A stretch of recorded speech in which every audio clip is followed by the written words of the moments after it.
Halo teman-teman, bertemu lagi di podcast Selasa Kliwon yang pada kesempatan kali ini akan membahas tentang solopreneur ya. Solopreneur ini termasuk sedang tren akhir-akhir ini karena dia berjalan sendiri ya, tanpa punya karyawan, tanpa punya stok, tanpa punya tim yang gemuk gitu ya. Jadi dia hanya murni sendiri, jadi ini banyak plus minusnya. Tapi kali ini kita akan membahas tentang kemampuan teknis solopreneur yang harus dimiliki gitu ya. Atau kebalikannya ya, kemampuan yang harus dimiliki solopreneur.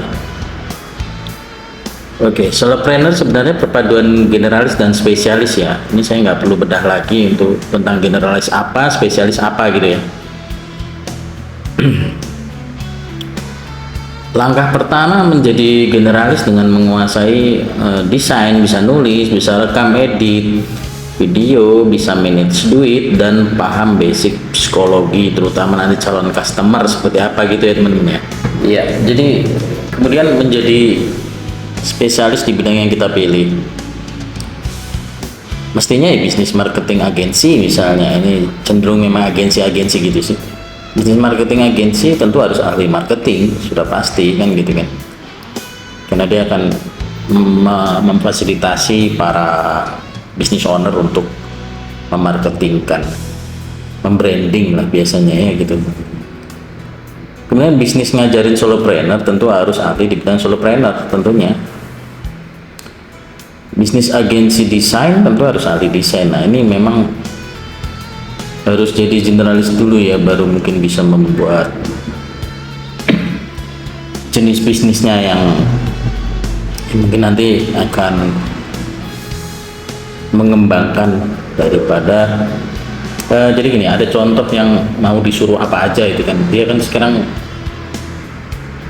ternyata sudah punya 50 karyawan dengan kemampuan dia mau disuruh apa aja, dari nemenin chat, sleep call, sampai dengan benerin genteng gitu ya. Dan itu luar biasa, sampai dia dalam waktu 3 bulan sudah memiliki 50 yang bekerja dengan dia. Ini unik, ini itu generalis banget gitu ya. Oke, generalis adalah kemampuan kita menjalankan kegiatan bisnis secara sendirian. Spesialisasi adalah spesialisasi bisnis adalah servis yang kita jual. Jadi memang kebanyakan untuk menjadi solopreneur itu di bidang jasa teman-teman, kebanyakan ya, karena dia murni. Kalau dulu ada istilah dropshipping, nah ini adalah drop service gitu ya. Ini nggak banyak orang tahu, tapi tahu cuman namanya nggak tahu. Jadi drop service gitu ya. Kalau ada kan drop shipping atau drop shipper, tapi ini namanya drop ship. Ini namanya drop service. Dan ya sekarang makin banyak solopreneur ya, semakin jadi alurnya mungkin kira-kira gini ya, dari misalnya dia awal bisnis dropshipping jasa misalnya di bidang desain gitu ya, dia diterima desain, terus ketika udah berkumpul atau mengumpulkan pundi-pundi, kemudian dia putar lagi di passive income, artinya reksadana ataupun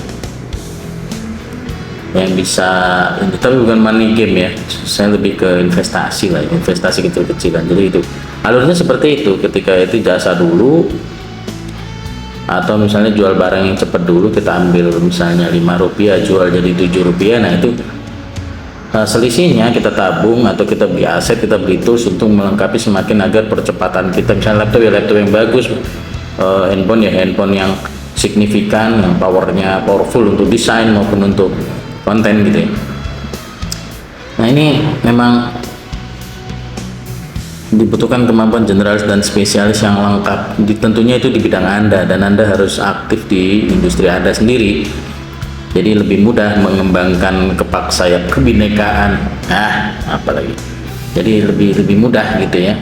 Kemudian ketika sudah terbiasa dengan solopreneur, termasuk ngurusin pajak-pajak dan segala macamnya yang terkait perizinan, makanya ada namanya PT perorangan gitu. Itu mungkin ditujukan untuk solopreneur ya gitu ya teman-teman ya.